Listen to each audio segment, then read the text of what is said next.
Have you ever wondered what that rough, gritty feeling on the inside of your teeth is? Well, that's what we call tartar, and I'm going to share a solution.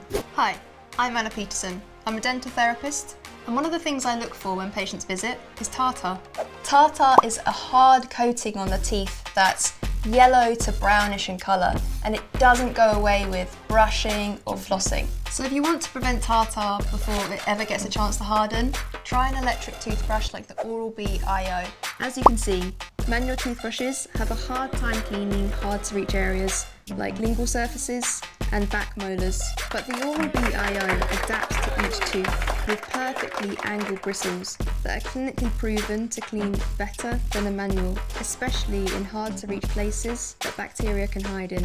If I turn on this UV light, clinical results show if you look at the manual side, there's a lot of plaque left, whereas the Oral-B side has almost none. So not only is Oral-B effective, it's simple to use, it's gentle, and your teeth and gums will feel so much smoother. So ditch the manual toothbrush if you want to avoid tartar and upgrade to an Oral-B IO with the ultimate clean brush head.